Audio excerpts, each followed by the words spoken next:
Okay, this is another video topic हमारा है carboxylic acid MCQ solution. First question है the given diagram shows the interconversion of carboxylic acid derivatives represented as P, Q, R and S. यहाँ ये arrow show कर रहा है कि basically reactivity upward जो है वो बढ़ रही है।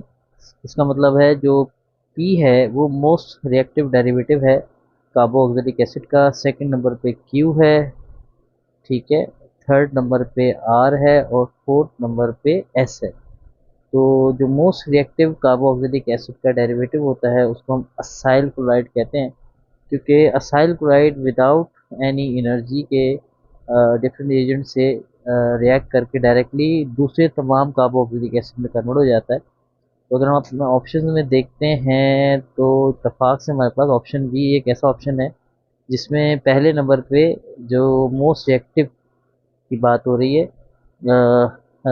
वो क्योंकि पी के कैटेगरी में मोस्ट रिएक्टिव हमारा असाइल क्लोराइड होना चाहिए, तो पी की कैटेगरी के हिसाब से हमें ऑप्शन बी में ही नज़र आ रहा है।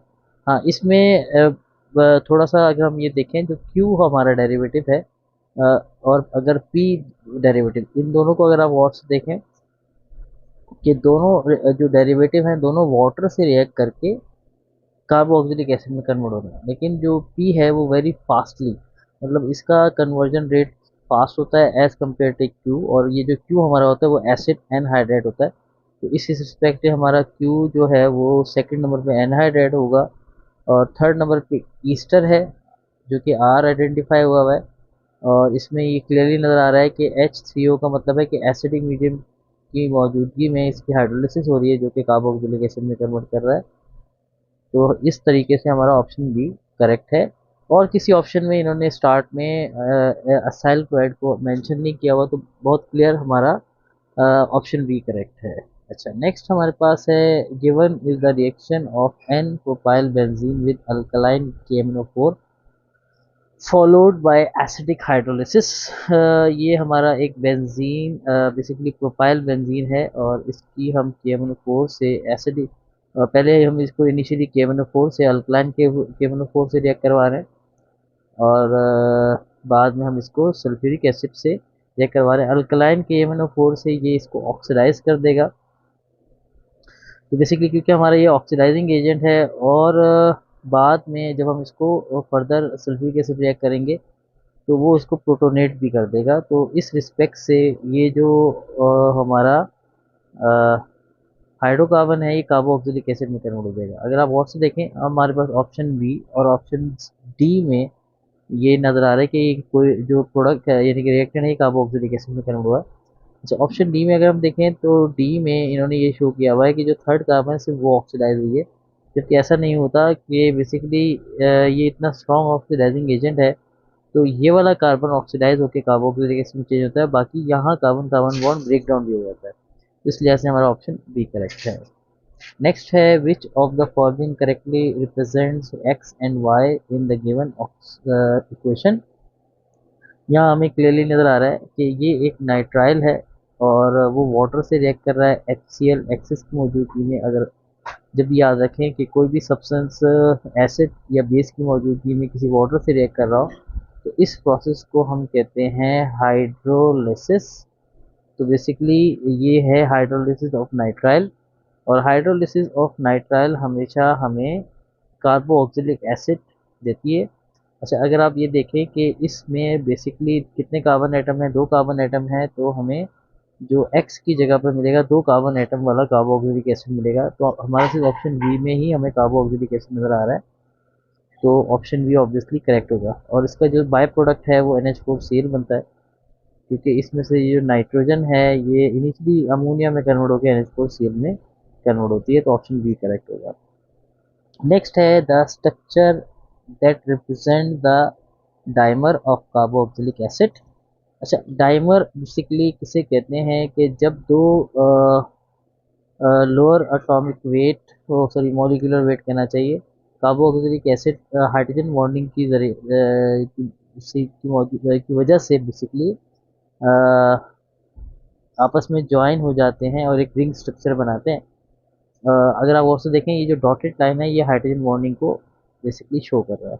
लेकिन याद रखें कि उसमें एटलीस्ट दो कार्बोक्सिलिक एसिड के मॉलिक्यूल आपस में डाइमर बनाते हैं। मतलब उस सब्सटेंस को या उस फॉर्मेशन को डाइमर कहते हैं। अगर हम ऑप्शन ए में देखें, ये CH3 है, CH3 C double bond O और यहाँ O आ गया, जबकि इसे CH3 C double bond O OH होना चाहिए। इसी तरह यहाँ पर भी हमें, बल्कि यहाँ तो कार्बोनल कार्बन ही नज़र नहीं आ रही, जबकि हमारा कार्बोनल कार्बन होना ज़रूरी है। हाँ, ऑप्शन सी में अगर आप गौर से देखें तो ये कार्बोनल कार्बन तो है, लेकिन इस कार्बोनल कार्बन ने एक H के साथ भी एक कोवलेंट बॉन्ड बनाया हुआ है, तो ऑप्शन सी भी हमारा करेक्ट नहीं होगा। लेकिन अगर आप ऑप्शन डी देखें, जो कि करेक्ट ऑप्शन है, इसमें बाकायदा ये CH3COOH ये एक कार्बोक्सिलिक एसिड का मॉलिक्यूल है और ये दूसरा कार्बोक्सिलिक एसिड का मॉलिक्यूल है, और दोनों डॉटेड लाइन से कनेक्टेड है, मतलब हाइड्रोजन बॉन्ड से कनेक्टेड है। तो ये बेसिकली डी हमारा डाइमर कहलाएगा। ठीक है, मैं इसको थोड़ा और विजिबल कर देता हूँ ताकि आप क्लियरली देख सकें। ऑप्शन डी हमारा करेक्ट होगा। नेक्स्ट है, if two moles of Grignard reagent are used to convert ester into tertiary alcohol. If one mole of Grignard reagent is added, then the product form. अगर आपको याद हो कि जब Grignard reagent इनिशियली ईस्टर से react करता है तो फर्स्ट स्टेप में first mole of Grignard reagent इसको कीटोन्स में कन्वर्ट करता है, और फर्दर अगर हम इसको सेकेंड मतलब Grignard reason second mole of Grignard reason से रिएक्ट करें तो ये वो उसको थर्ड डिग्री अल्कोहल में कन्वर्ट करता है। तो हमारे क्वेश्चन के रिस्पेक्ट से हमें फर्स्ट वाली बात चाहिए, तो हमें कीटोन बेसिकली मिलता है, तो हमारा ऑप्शन डी करेक्ट होगा। अच्छा, नेक्स्ट हमारे पास है, which of the following compound is the most acidic.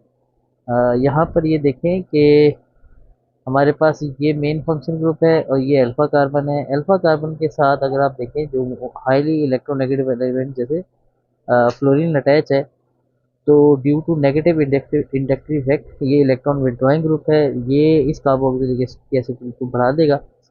तो इस तरह से ये मोस्टली इसको रिएक्टिव कर देगा, क्योंकि फ्लोरीन सबसे ज़्यादा मोस्टली हाई इलेक्ट्रोनेगेटिव है दूसरे एलिमेंट से।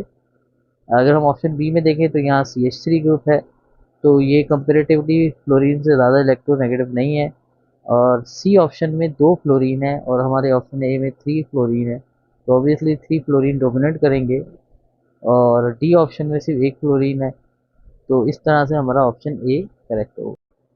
नेक्स्ट क्वेश्चन है, formic acid and ethanol both have nearly identical molecular weights, but formic acid has the highest boiling point. This is because formic acid, अच्छा हमारे पास जो फॉर्मिक एसिड है basically ये हमारा फॉर्मिक एसिड है, और हमारा इथेनॉल ये हमारा इथेनॉल है, ये दोनों मॉलिक्यूल्स हैं। कहा यह जा रहा है कि इसका जो बॉइलिंग पॉइंट है वो इथेनॉल से ज़्यादा है। अगर देखा जाए दोनों में जो बॉइलिंग पॉइंट इन हाइड्रोकार्बन्स का बेसिकली डिपेंड करता है इंटरमोलिकुलर फोर्स ऑफ अट्रैक्शन के ऊपर, और दोनों के अंदर OH ग्रुप है, तो दोनों में हाइड्रोजन बॉन्डिंग होगी। लेकिन ऐसा क्या ख़ास है जो कि फॉर्मिक एसिड में है वो इथेनॉल में नहीं है। अगर हम ऑप्शन ए को देखें, एग्जिस्ट इन सॉलिड स्टेट, ये सॉलिड स्टेट में दोनों एग्जिस्ट नहीं करते, एग्जिस्ट इन लिक्विड स्टेट दोनों ही लिक्विड स्टेट में एग्जिस्ट करते हैं। अच्छा, molecule form strong and stable covalent bond, अगर हम गौर से देखें इनमें दोनों में सेम टाइप के ही कोवलेंट बॉन्ड है, बस इसमें फॉर्मिक एसिड में कार्बोनल कार्बन ने एक कार्बन डबल बॉन्ड ऑक्सीजन किया हुआ है, तो ये भी कोई खास डिफरेंस नहीं है। एक्चुअल डिफरेंस हमारा ऑप्शन डी है, molecules form are dimer in both liquid and gaseous state. हाँ, बेसिकली जो फॉर्मिक एसिड या इथेनोइक एसिड के अंदर ये प्रॉपर्टी है कि ये डाइमर बनाते हैं। वो डाइमर बनता तो हाइड्रोजन बॉन्डिंग से ही है, लेकिन वो दो मॉलिक्यूल का या कहना चाहिए एक पेयर सा बन जाता है, जो कि जिसकी वजह से थोड़ा सा अगर देखा जाए तो ये थिक भी होता है और इसका मेल्टिंग पॉइंट या बॉइलिंग पॉइंट हाई होता है, तो ये मेन रीज़न है। ठीक है, नेक्स्ट हमारे पास है, all of the following naturally occurring carboxylic acid are use in soap making except. अच्छा, जब हम सोप मेकिंग की बात करते हैं तो सोप मेकिंग में हमारे पास जो कार्बोक्सिलिक आते हैं उनको हम फैटी एसिड्स कहते हैं, और तमाम फैटी एसिड में जो नंबर ऑफ कार्बन है more than 10 number of carbon basically होता है। तो अगर ओलिक एसिड स्टेरिक एसिड की बात करें, इसके अंदर number of carbon more than 10 है, लेकिन जब हम वेलेरिक एसिड की बात करें इसमें जो है लेस देन 10 अराउंड 5 कार्बन की ये कार्बोक्सिलिक एसिड है। तो ये फैटी एसिड नहीं कहलाएगा बेसिकली, और हमने क्योंकि एक्सेप्शनल केस की बात करनी है तो ये हमारा करेक्ट ऑप्शन है कि इसकी मदद से हम सोप नहीं बना सकते। ओके, नेक्स्ट हमारे पास क्वेश्चन है, वेट, ऑलरेडी सॉल्व हुआ है लेकिन मैं पहले एक्सप्लेन कर दूं। The major product of the given reaction, ये हमारे पास ये एक अमाइड है। अगर आप और से देखें कि जब कार्बोनल कार्बन के साथ एक नाइट्रोजनियस कंपाउंड अटैच हो, नाइट्रोजन का अटैच हो, तो वो अमाइनो ग्रुप कहलाता है। जैसे अगर आप गौर से देखें, लिथियम एल्यूमिनियम हाइड्राइड एक रिड्यूसिंग एजेंट है, इसकी रिडक्शन हो रही है। तो रिडक्शन होने के बाद क्या होगा, अच्छा याद रखें, जब भी हम इसकी रिडक्शन करेंगे तो इसमें हाइड्रोजन ऐड होगी और ऑक्सीजन रिमूव होगी। तो ऑलरेडी नाइट्रोजन के पास तो कुछ ऐसा है नहीं कि जो चीज़ इसमें से ऑक्सीजन रिमूव हो। तो बेसिकली ये जो कार्बोनल कार्बन है, इसमें से ही ऑक्सीजन ने रिमूव होना है और हाइड्रोजन ने ऐड होना है। तो अगर हम इसके अंदर देखें तो ये R, उसके बाद ये C है, इसके साथ दो हाइड्रोजन ऐड हो जाएंगे। ठीक है, ये CH2 हो जाएगा और NH और R जो है वैसे ही रहेगा। तो अगर हम इस तरह से अपने ऑप्शन को मैच करें तो हमारा ऑप्शन बी इससे मैच होता है। ऑप्शन सी में इन्होंने इसको अल्कोहल में कन्वर्ट किया हुआ है। ऑप्शन सी के अंदर आप देखें तो यहाँ OH लगा दिया जो कि ऐसा नहीं होना चाहिए था, और यहाँ OR लगा दिया जो कि बिल्कुल गलत है। उल्टा इन्होंने तो ऑप्शन इसमें ऐड कर दिया, तो हमारा ऑप्शन बी इस तरह से करेक्ट था। नेक्स्ट हमारे पास है, which of the following option is false with the reference of the presence of carboxylic acid in the different natural product. अच्छा, ये हमारे कुछ नेचुरल प्रोडक्ट्स हैं जो कि हमें याद होने चाहिए। जैसे एसिटिक एसिड का मिल्क की बात हो रही है। अच्छा, मिल्क से ही हमारे याद आया, मिल्क के अंदर लैक्टिक एसिड बेसिकली पाया जाता है, जबकि यहाँ ऑप्शन में इन्होंने एसिटिक एसिड लिखा हुआ है, ये विनेगर में पाया जाता है एसिटिक एसिड। और हमने यही फॉल्स स्टेटमेंट ढूंढनी थी, ऑप्शन ए हमारा करेक्ट है।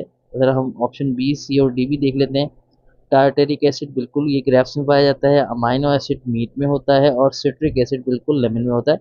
मतलब बी, सी और डी की इंफॉर्मेशन करेक्ट है और हमने फॉल्स इंफॉर्मेशन ए में बिल्कुल सही है।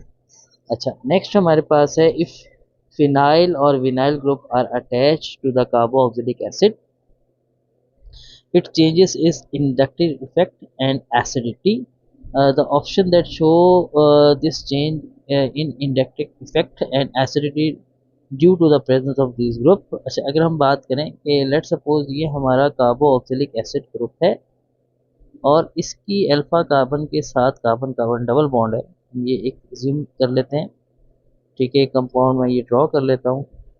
या फिर हमारा ये कार्बोक्सिलिक एसिड है और इसके साथ हमारी एक बेंजीन रिंग या एरोमेटिक रिंग मौजूद है। अच्छा, अब बेसिकली ये दोनों ग्रुप बेसिकली जहाँ कार्बन कार्बन डबल बॉन्ड आता है, तो ड्यू टू रेजोनेंस जो है वो इलेक्ट्रॉन जो है डीलोकलाइज होके बैकएंड पे आएंगे। तो बेसिकली ये दोनों ग्रुप जो है वो, यानी कि बेंजीन रिंग भी, ये इलेक्ट्रॉन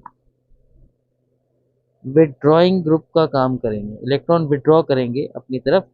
मतलब ये बेंजीन रिंग भी इलेक्ट्रॉनों को विड्रॉ करेगा अपनी तरफ। अच्छा, तो अपनी तरफ विड्रॉ करने का मतलब है जो कि ये इंडक्टिव इफेक्ट जो होगा वो नेगेटिव होगा। तो इस रिस्पेक्ट से हमारा ऑप्शन बी और ऑप्शन डी करेक्ट हो सकता है। अच्छा, और इसी तरीके से अगर हम दूसरी बात देखें, जब इलेक्ट्रॉन जो हैं वो विड्रॉ होंगे तो अपोजिट साइड, मतलब ये साइड का पॉजिटिव होने का चांसेस ज़्यादा हो जाएगा।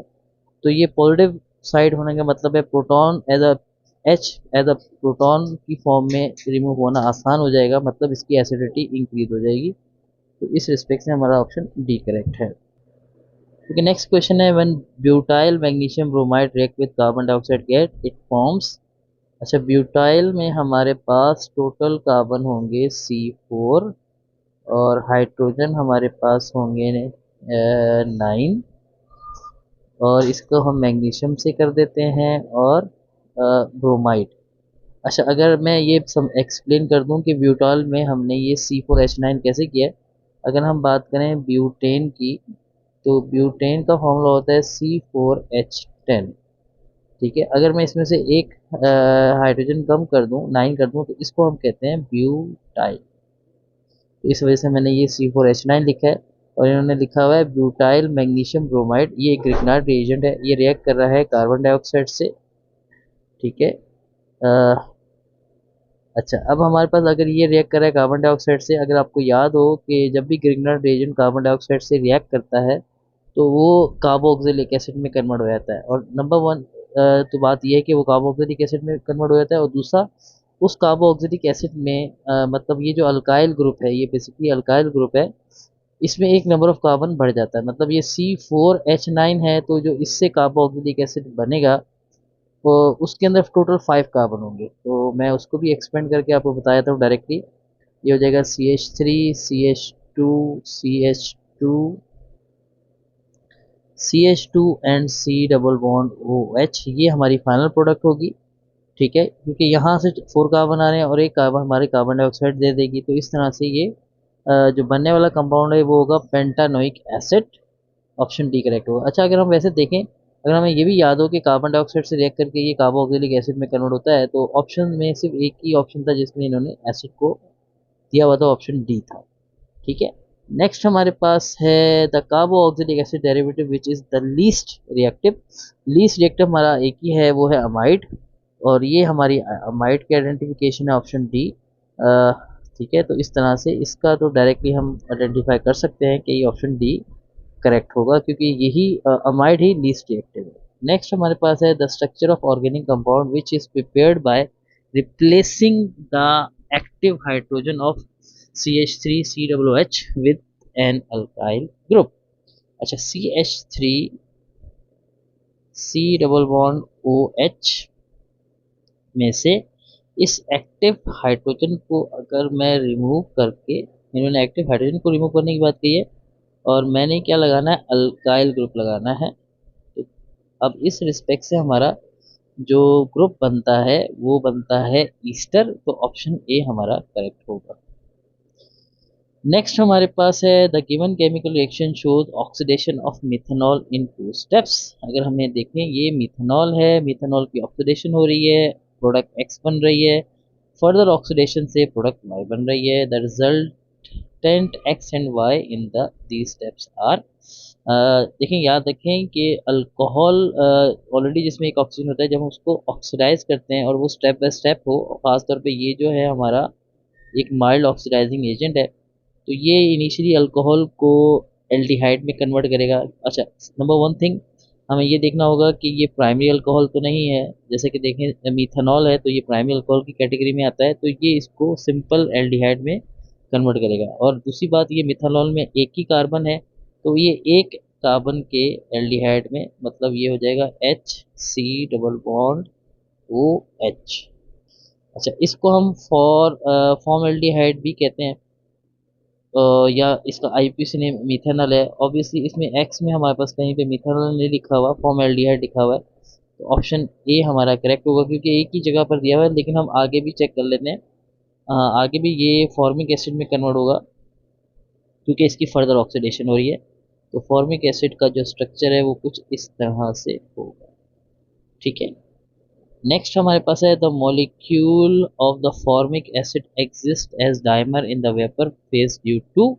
इसका सिंपल था, हमारे पास आंसर है कि ये जो डाइमर मॉलिक्यूल का बनता है, ये इंटरमोलिकुलर फोर्स ऑफ अट्रैक्शन जो कि हाइड्रोजन बॉन्डिंग की वजह से बनता है। तो इस रिस्पेक्ट से अगर हम देखें, हमारा ऑप्शन ए करेक्ट होगा।